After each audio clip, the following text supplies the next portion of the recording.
Hi boys and girls, welcome back to another STEAM lesson. We are still talking about ecosystems, and this week we're talking about pollinators. So we read this book last time called What If There Were No Bees?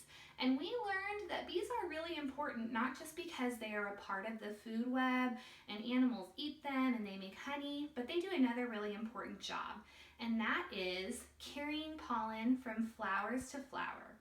So there are a lot of different animals that are pollinators. Some other examples are butterflies and ladybugs, and we want all of these animals to come to our yard to pollinate our flowers so that we can grow more flowers. So we got at our house a little seed packet of wildflower seeds.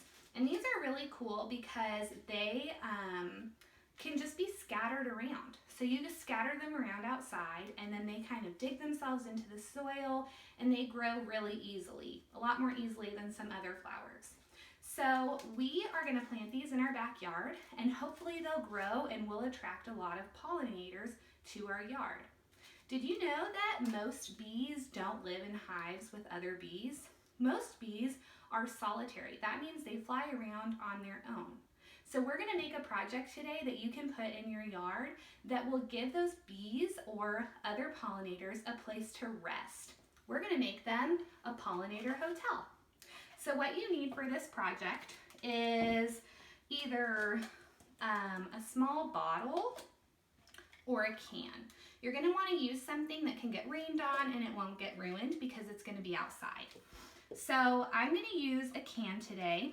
If you wanted to use a bottle, you're just going to want to have an adult help you cut the top off so that it's open like this. You're also going to need a paper bag. So I have just a paper sack from the grocery store, but I also have these lunch bags and those will work great too. You're going to need scissors and a pencil and some tape. And I used measuring tape, but you can also use a ruler for this project. So what you're gonna wanna do is you're gonna wanna take your paper bag and you're gonna wanna cut it into strips. So the first thing I did was I measured how tall my container is. So I pulled out my measuring tape and I found that it's 4 inches tall. So I know that I want my strips to be 4 inches long. And then the other thing is that I wanted them to be about 2 inches wide. So I measured to make sure that they were about 2 inches because I'm going to roll them up. So I'm going to use the pencil and I'm going to roll the paper around the pencil just like that. Okay? Then I'm going to get a small piece of tape. I'm going to slide my pencil out and I'm going to tape the edges close. So now I have a little hole. This is the perfect hole for a bee or a ladybug to climb into when it's rainy or if they just need a place to rest.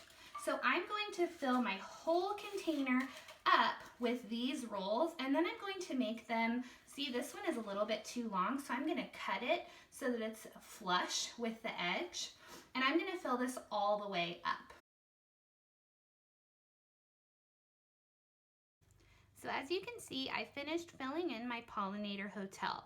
I made some of my rolls much larger than other ones because I figure that different pollinators are going to be different sizes.